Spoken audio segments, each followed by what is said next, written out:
The CBS Radio Mystery Theater presents...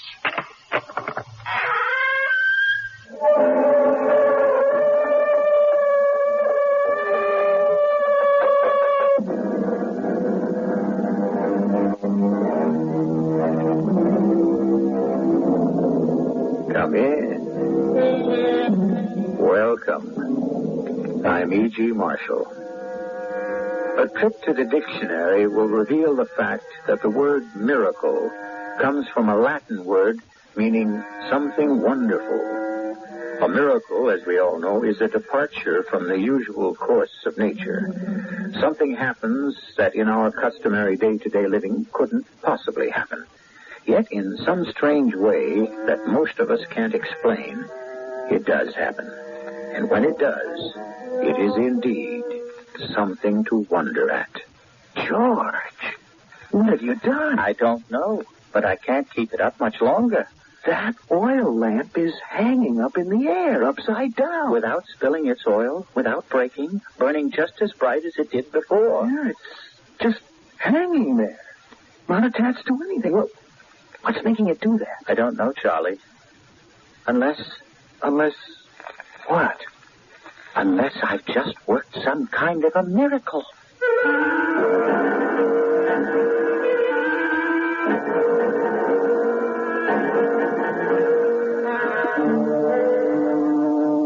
Our mystery drama, The Man Who Could Work Miracles, was adapted from the H.G. Wells classic story, especially for the Mystery Theater, by Arnold Moss. It stars William Redfield. It is sponsored in part by Contact, the 12-hour allergy capsule, and True Value hardware stores. I'll be back shortly with Act One.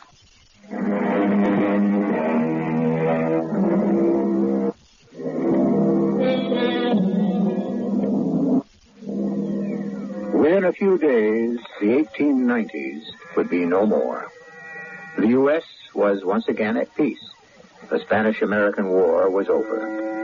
Colonel Teddy Roosevelt's Rough Riders had discarded their colorful uniforms and, like everyone else, would soon be welcoming the promise of the first sparkling new year of the 20th century. Mike Brannigan's Saloon is one of the few reputable oases in lower New York City, right off the notorious Bowery. It is early evening, and two men, George McWhirter, a bookkeeper at a local bank, and his close friend Charlie Dempsey, a motorman for the 3rd Avenue trolley system, are seated at Mike's bar, busily engaged in their second most favorite pastime, the match game. Which one do you pick this time, Charlie? Now, hold your arm out straight, George, so I can see what I'm doing. Like this? Like that. Let's see now. Of the three matches you're holding in your closed fist, which is the short one of the three? I pick this one. Here, on my left. Open your hand, George. You lose again, pal? No. It's the one in the middle. That's 11 straight in a row you've lost at 2 cents a game. Hey, Mike, 2 more beers. And Charlie's paying, as usual. I just can't figure out how you do it. Oh, no trick. Just concentration. Concentration? On what? You just have to have enough of the will to win. I concentrate on your picking the wrong match. You pick the wrong match, and I win. Mm-hmm. Simple as that. Could anything be simpler? Yeah, but you almost never lose. It's like you have some kind of magical power. Oh, that's just so much nonsense, and you know it. I'm beginning to wonder. It may just be possible. It's a matter of mind over matter. My mind. And I'm sorry to say there's nothing magical about that, Charlie. If there were, I might be chief teller at the bank instead of second assistant bookkeeper. What's more, Minnie, my wife, wouldn't be bothering me every minute to ask for a raise. Yeah, you may have something there. Drink your beer. To your good health, Charlie. And to Teddy Roosevelt's good health. And Abdul Dewey. George, what you do with a match game, it's really out of this world. It's almost like some kind of miracle. Miracle, indeed. Charlie, what exactly is your understanding of a miracle? Well, I don't know. A miracle is something that, it's like... No, there is no such thing as a miracle, Charlie. A miracle is something that goes against the course of nature. What would seem to be happening isn't really happening at all. What seems to be happening is all a question of willpower, nothing else. You follow me? I'm doing my best. Well, let me show you what I mean. Now, take this oil lamp burning right here over our heads. What about it? Well, that lamp, in the natural course of events, couldn't possibly burn like that if it were suddenly to find itself hanging upside down. Now, could it, Charlie? Well, no. The glass chimney would slip off and break, and the kerosene oil would spill out and pour all over us. Absolutely right. Now, if someone were to come along, say me, for instance, and stand right about here, just where I'm standing, and say to that lamp, "Lamp, when I say so, you just turn upside down and hang there in the air." You with me, Charlie? I'm following every word. Hang there in the air without spilling the oil, without breaking, burning just as bright as before. What do you think would happen? Well, nothing. Nothing would happen, but that doesn't prove... You're right. Absolutely nothing would happen, and now I'm going to prove it to you. Now, be quiet, Charlie. I am about to concentrate on that lamp, just as I do in the match game, with every ounce of my willpower. And still, nothing will happen. It's impossible. Right? I'm watching. All right. Lamp, turn upside down. George, look at it. What on earth have you done? Oh, the lamp. It's turned upside down, right in its place, and it's burning just as bright as before. I can't believe it. Neither can I. And I am concentrating with all my might.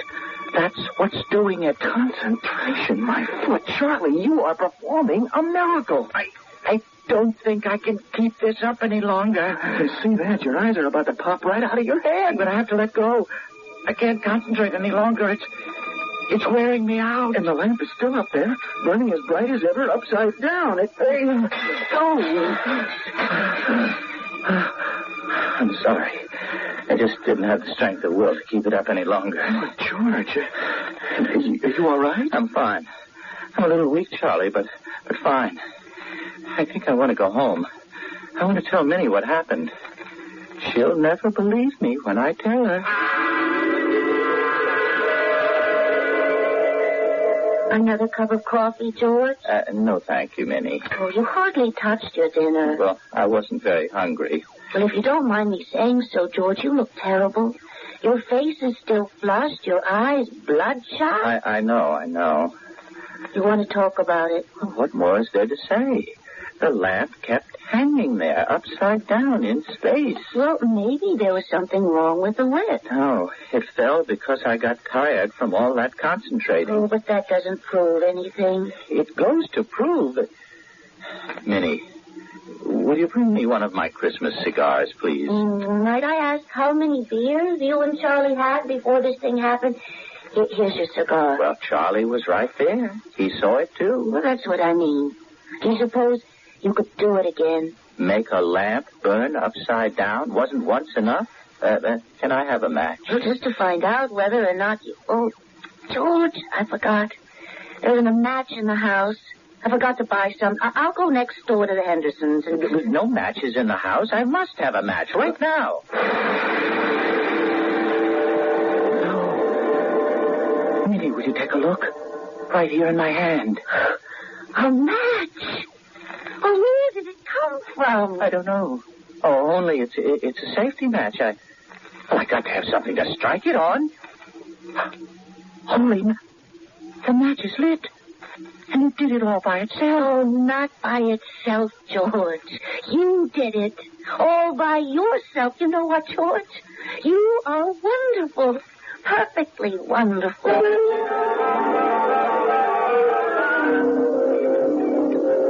Oh, what a beautiful dinner, George. We couldn't have done better if we were dining at Delmonico's with all the swell. Well, the oysters were wonderful, if I do say so myself. Just think, you made this dinner happen. Just for the two of us right here in our own home. You know, when Mike Brannigan told me he guessed I would have to pay for that broken lamp, I told him, I said, Mike, you got another guest coming. Yeah. Then what did he say? Well, that he didn't know what kind of a trick I'd pulled, but he was minus one lamp, and he expected me to pay for it. No, forget Mike Brannigan and the lamp. Have another slice of this lovely, sizzling sirloin of beef. Blood rare, just the way you like it.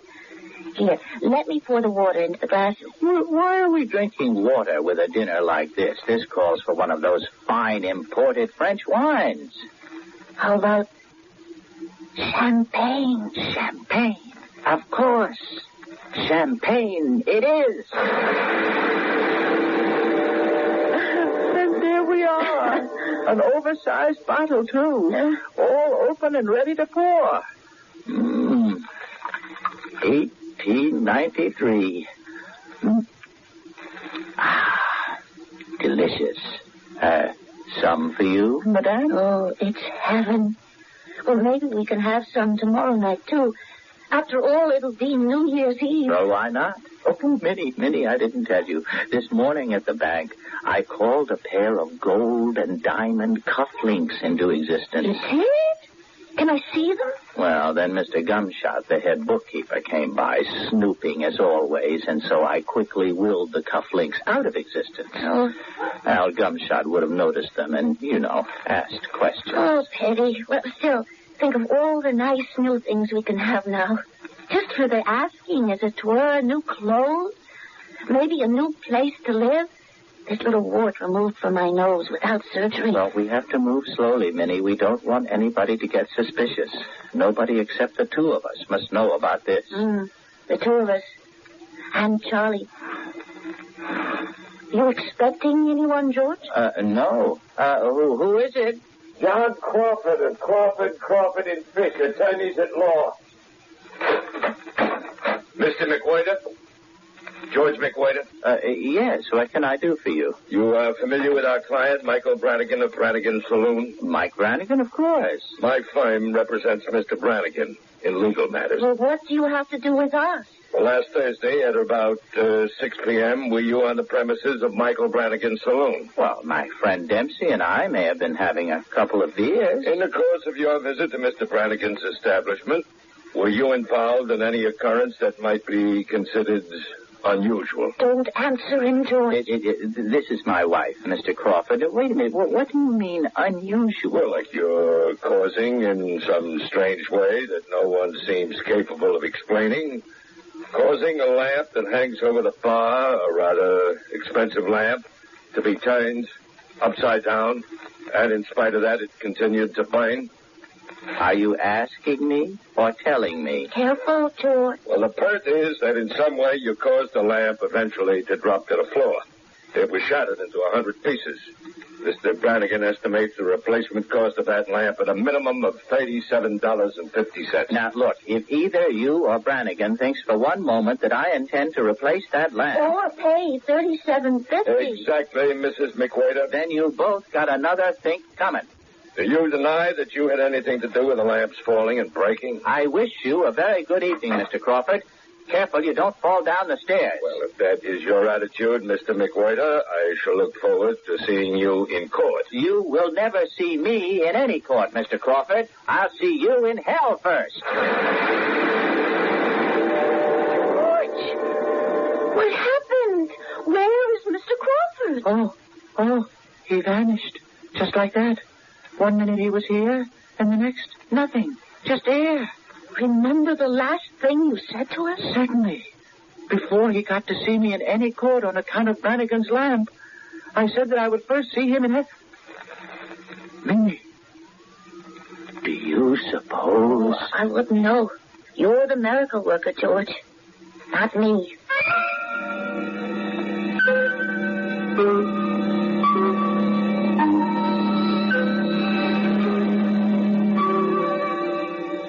One of our great writers once said, "Things that are mysterious are not necessarily miracles." Few of us would quarrel with that. But another one wrote, "A miracle is an event described by those to whom it was told, by men who did not see it." As your storytelling host, that puts me in a somewhat awkward spot, doesn't it? I shall return shortly with Act Two.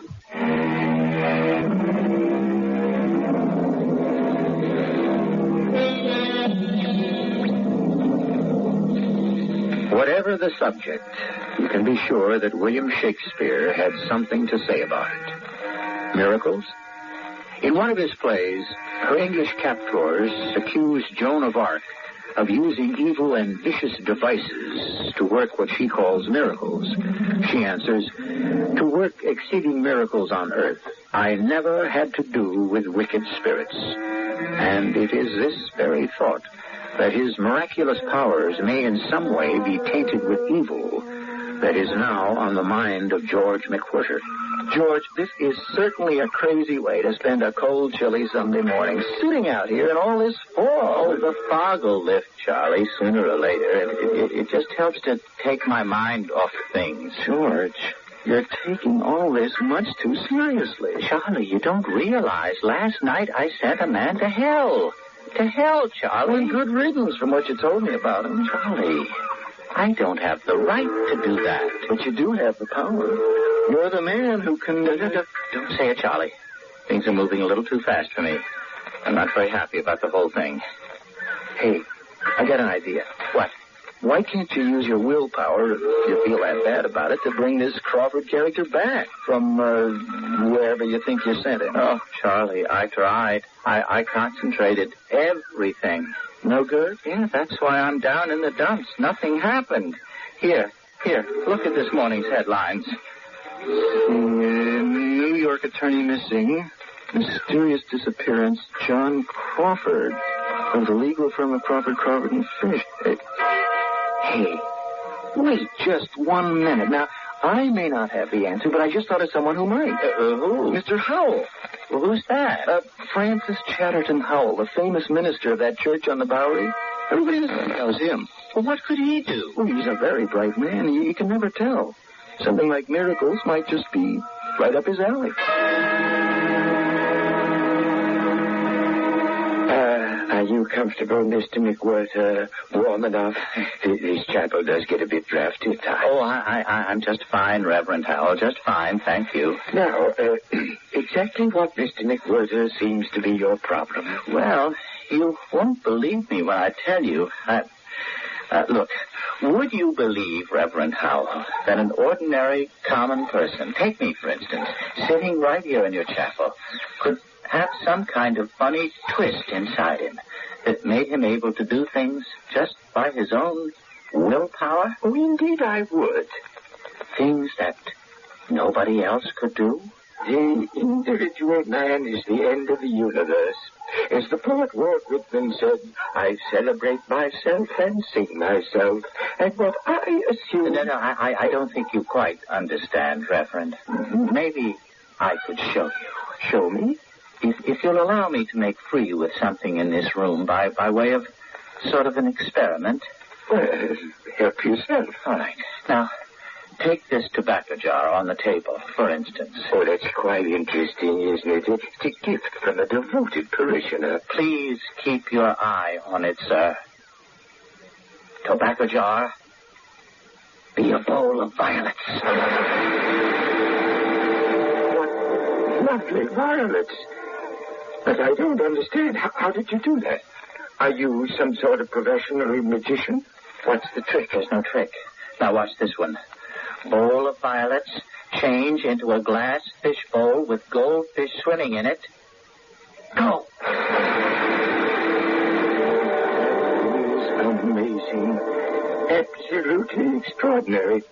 Is this how you make your living, Mr. McWhirter? Oh, no. I'm a bookkeeper by profession. Do you suppose you could turn this fish bowl back into what it was? My tobacco jar? Be a tobacco jar. Oh, thank you. May I ask what your fee would be for an evening? You still don't understand, Reverend, what you have just seen. Yes? That is part of my problem. What? I can't explain it. But you've just seen it for yourself. Those were miracles. Miracles? Yes. I can get just about everything I wish for, if I wish hard enough, with just a few exceptions. You mean what I've been witnessing is not a skillful exhibition of legerdemain, of sleight of hand, of magic? Reverend Howell, it all began with an oil lamp at Mike Brannigan's saloon. And now my biggest problem is that I wished a young fellow into hell. Name's John Crawford. You did what? Into hell. I wasn't really thinking, a slip of the tongue more than anything else. And no sooner were the words out of my mouth than he just disappeared. I tried to get him back, but my powers seem to be limited. They don't go quite that far. Oh, I need your help, Reverend. It's on my conscience. Oh, this is truly amazing. If what you say is so, and I have no plausible reason to doubt you, well, after what I've seen you do, there's no question you have a gift. A very rare gift indeed. Well, I wouldn't know about that, Reverend. I don't think you have anything to worry about. How's that? Well, there's not the slightest touch of criminality to what you've done to this Mr. Crawford. So, if you don't mind, I would like to leave the difficulties of Crawford, just for the time being, and concentrate on the possibilities of somewhat larger issues. I don't follow you, Reverend. Well, suppose there were a way to rescue dozens, nay, hundreds of poor, condemned souls from the hell in which they dwell. Now, wouldn't that, in a way, make up for the one man whom you say you have already put there, and for whom apparently there seems to be no return? I wouldn't know. But then, why don't we try to find out? How? Put on your hat and coat. Well, where are we going, Reverend Howell? Right down the street to the Bowery, Mr. McWhirter, to meet some of my neighbors.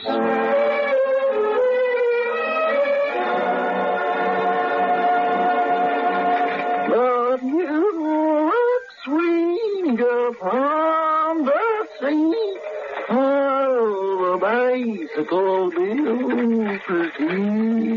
Is that you, Tex? Oh, might that be? Reverend Howell. Oh, Francis Chesterton Howell, from the church around the corner. oh, that Reverend Howell.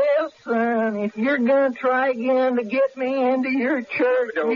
First, I'd like you to sit up if you can, from the position you're lying in that doorway. Well, I'll try, Reverend. Here. Oh, there. How's that? Oh, that's excellent. I would like you to meet a friend of mine, George McWhirter. This is Tex. How are you, Tex? I ain't complaining none, Reverend McWhirter. Just Mr. McWhirter. Tex, aren't you ashamed of yourself? Now, you know me long enough, Reverend, to know I ain't. Wouldn't you like to be something other than what you are? No, I don't reckon so. Fellas like me don't change much. Would you and Mr. McWhirter here care to join me in a little nip out of this bottle to celebrate New Year that's coming up tonight? No, thank you. Tex, suppose it were possible to change. Suppose I were to tell you that Mr. McWhirter here could help you this very minute. How? What you aiming to do? Mr. McWhirter, you told me you changed water to wine. Do you suppose you could work it in reverse? Here's looking at both of you. Wine to water. Go. What in tarnation happened to my drink? Just plain old water. Oh, great. We're doing fine. Oh, when I catch the ugly coyote to dump Now, this, here comes the big one, Mr. McWhirter. The big one? Make him sober. Give him a shave, a haircut, a bath, new clothes, a little money in his pocket, and an entirely new attitude toward life. Just let me concentrate for a second. And what are you two whispering about? Go ahead, Mr. McWhirter. All right. Now, go. Mr. McWhirter, it's worked. His hair is cut, he's clean, and I think he's sober. Well, what is this? I can't figure what's happened. What am I doing sitting here on the sidewalk in these new store clothes? Reverend Howell? Yes, thanks. What time do services at your church begin? In half an hour. Well, if you gentlemen will excuse me, I'm going to mosey across the street and have myself a bit of breakfast. I'll see you in church, Reverend. Oh, we have done it, Mr. McWhirter. We've done it. Now, doesn't this make up a little for what happened to you, Mr. Crawford? Well, I must say I don't feel quite so bad about Crawford after this. Just think of where we can go from here. The possibilities are endless. Endless? With your help, every lost soul in the world can be redeemed. You can spread joy, goodness, happiness all over the face of the globe. Now, slow down a minute, Reverend. You're going a little too fast for me. In fact, everything's going a little too fast. I just can't keep up. We can start the first thing tomorrow morning. On New Year's Day? So soon? Tomorrow is the beginning of a new century, the 20th. Imagine what better way to start it. Reverend Howell, you'll have to excuse me. I've got to get home to my wife. I have the feeling I'm going to celebrate the new year like it's never been celebrated before.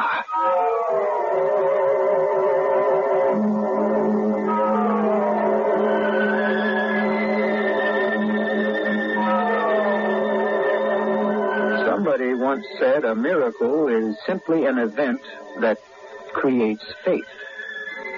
Then the only fraud in the world is the event that does not encourage or foster belief.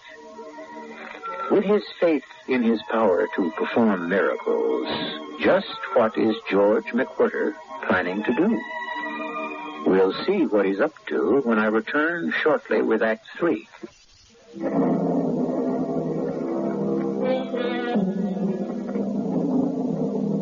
In one of his plays, Shakespeare has a character say, "That man has done a miracle today." A second character responds, "True, he's made the lame to leap and fly away." To which a third answers, "But you have done more miracles than I. You made in a day, my lord, whole towns to fly." If George McWhirter had read those words, but I'm getting a little ahead of myself. At the moment, George, with his wife and best friend Charlie, are about to ring in the new year. Happy New Year, George. Happy New Year, Charlie. Well, you're a little early, Minnie. It's only 10 to 12. What's the difference? Let's drink this wonderful champagne you wished for us, George. The 1900. Happy new century to both of us. Oh, well, thank you, Charlie. But, you know, I just can't face the idea of a 20th century. Or a century, George, if there ever was one. You still worrying about that Crawford fellow? Forget him. He meant you no good anyway. Drink your champagne. But you don't understand, either of you. It's not only Crawford. I just can't keep up with all that's happening. Everything's going too fast. This new power I have, it scares me. I know what you mean. Well, have another glass of champagne, George. Thanks. I just may need it. Cheer up. According to my watch, we only got about 8 minutes to midnight and the 20th century. Let's think about a happy new year. You want to know something? I couldn't care less if I see this century or not. George, what are you saying? You see that full moon out the window there? Yes. It's beautiful. It reminds me of a story that used to fascinate me when I was a kid in Sunday school. Remember the story of Joshua in the Bible? Can't say I do. Well, Joshua made the sun stand still right in the middle of the heavens, and the moon, too. And for a whole day and a whole night, they both just hung in the sky without moving. I think you're trying to tell us something, George. Well, what I'm trying to say is, suppose I was to try to do the same kind of thing. You mean make the sun stop? And the moon? Better than that. Suppose I was to stop the whole world from turning around. You mean stop the Earth from rotating? Well, whatever you call it, what would happen? Wouldn't everything stop moving so fast? Wouldn't time stop? Well, just might. How would I know? And we could stay right here in the 19th century, and I wouldn't have to be bothered with a lot of new things I don't like. George, we only got a few minutes to go. Well, I wouldn't be doing anybody any harm, would I? If I stopped the world from turning around? Oh, it's a pretty large order, George. Less than 1 minute till midnight. Well, here goes. World, I want you to stop... what was that word, Minnie? Rotating. George, are you sure? World, stop rotating this very minute. Hold on to everything, both of you. I don't quite know what I've done, but whatever it is, it's bigger than all of us. What happened? What did I do? I'm flying head over heels like a bullet out of a gun. Flying through space. I can't catch my breath. Everything's so black, and everything's whirling about me like a mile a minute. Pieces of broken furniture, parts of houses crashing all around me, branches of trees. Ah! Where's Minnie and Charlie? Oh, good Lord! What on earth have I done? Minnie, Charlie, where are you? What have I done? Wait a minute. What am I worrying about? I forgot. I can do anything I want. Concentrate, George. Concentrate. I want to come down into some quiet place, somewhere safe and sound. Whatever else happens, I want to get down. And I want Minnie and Charlie to be with me wherever they are.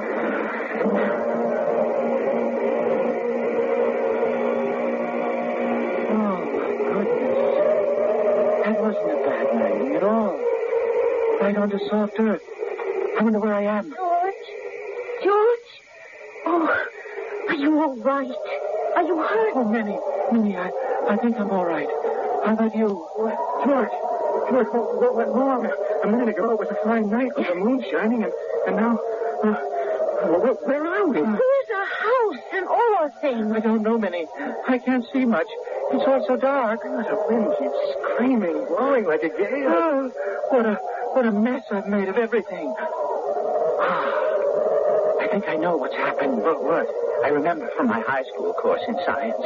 The Earth spins around in space at about 1,000 miles an hour. At the equator... George, what's that got to do with us? In New York, it's about half that, about 500 miles an hour. So that's something like 8 miles a minute. And when I stop the Earth from rotating? Oh, yes, rotating.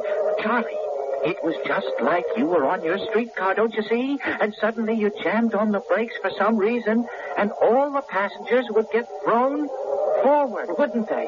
No, wait. You mean when you, so to speak, jammed the brakes on the Earth and made it stop turning? Everything that was sitting on top of the Earth got thrown forward? Everybody shoved right out into space. And that's where I think we are now. With everything in the world smashed to bits. What's more, probably everybody. George, do you realize what you've done? Oh, I know, Minnie, I know. George, there is no world. You just destroyed the whole thing. I know.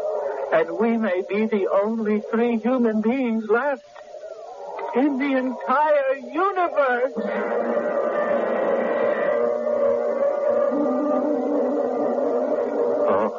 I feel terrible. Perfectly terrible. Look at my dress. It looks as if it was singed. And my suit? As if it had started to burn? I think it did, Charlie. I guess that the friction of going through space nearly set all of us on fire. George, what are we going to do? We just can't stay here forever, crouching on all fours this way. Oh, and that roaring wind, it never lets up. Isn't that the truth? Oh, I have messed things up. You certainly have, George. But I have an idea.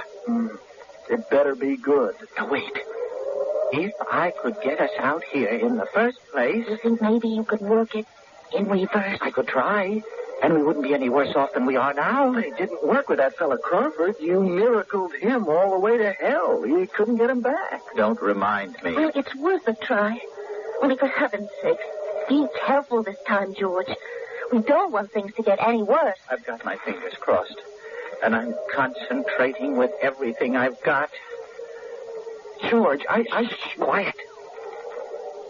I want the world to go on turning just as it did before. I want everybody and everything in it to be just as they were before I started this whole thing. I want time to go on as it always did, as if it had never stopped. George, Don't interrupt him, Charlie. I want everybody to remember nothing about the whole stupid thing. Absolutely nothing. And more than anything else. What's that, George? That will have to be my own personal secret. Go!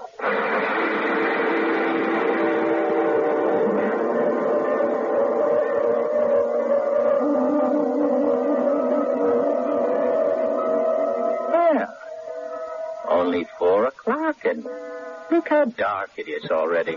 Well, it's that time of the year, George. Have I got time to walk over to Mike Brannigan's before dinner's ready, Minnie? To wish all your friends good luck on this first day of the new year. Of course. Dinner won't be ready before 6. Well, if Charlie's there, I might just shoot the breeze with him for a while. Maybe play our little match game. Help yourself, George. Only don't be late for dinner. But you look sweet upon the sea. Oh, evening, stranger. Good evening. Can I invite you to celebrate the first day of the new year with a little cheer right out of this here little old bottle? Well, that's very kind of you, but I'm in a hurry to meet a friend of mine at Brannigan. Oh, well, I understand. Well, Hey, do I know you from any place? I don't think so, my friend. I don't think so. I'm very sorry, sir. All my fault. I just wasn't looking where I was going. That's perfectly all right. No harm done. Here, let me pick up your pipe. Well, I'm so glad it didn't break. Oh, thank you so much. May I ask, do you happen to live anywhere in this neighborhood? Just a couple of blocks from here. Well, I'm conducting a special service this evening at my church, the one around the corner. The beginning of a new century, you know. I invite you to drop in. I think you'll find it interesting. Well, thank you ever so much, Reverend... Howell. Francis Chesterton Howell. The Francis Chatterton Howell? The very same. Haven't we met someplace before?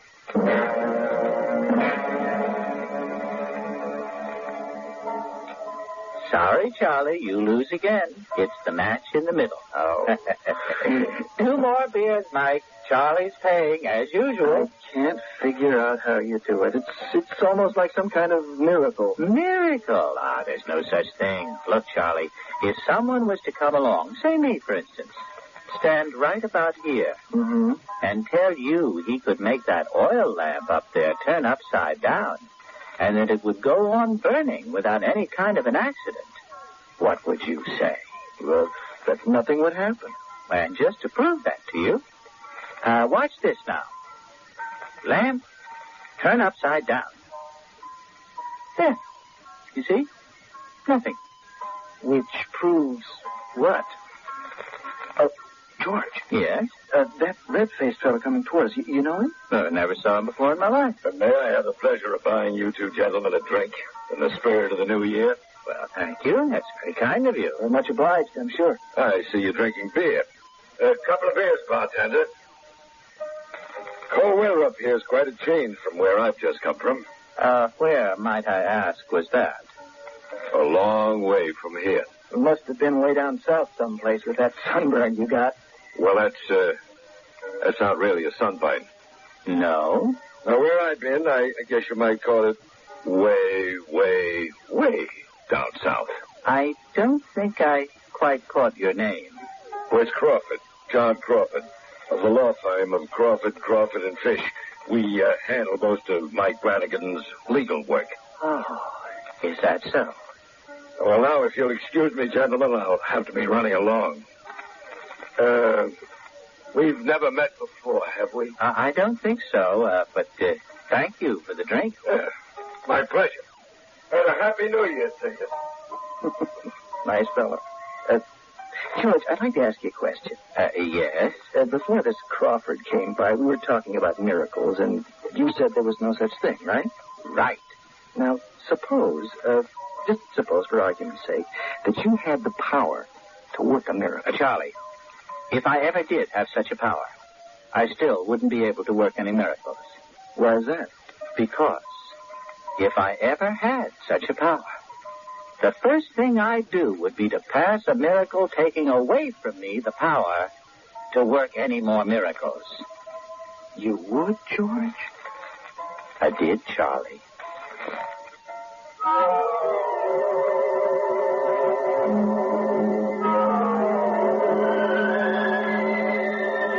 We began this story by saying that a miracle, by dictionary definition, is something wonderful, a departure from the usual course of nature. And yet, isn't it possible that we are surrounded by miracles every minute of the day, every day of our lives? Not George McWhirter's kind of miracle, but wonders that are a part of nature, like the rising of the sun, the growth of a blade of grass, the first steps taken by a child.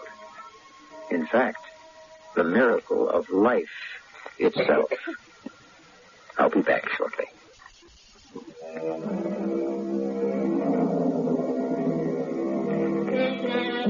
More than 75 years ago, H.G. Wells became the father of modern science fiction by writing a brilliant succession of short stories and novels dealing with such subjects as a man who could make the world stop turning.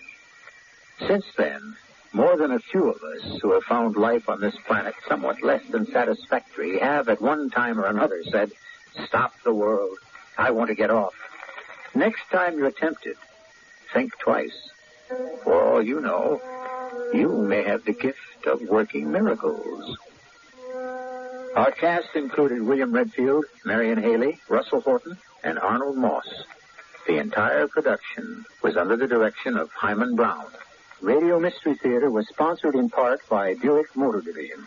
This is E.G. Marshall inviting you to return to our Mystery Theater for another adventure in the macabre. Until next time, pleasant dreams.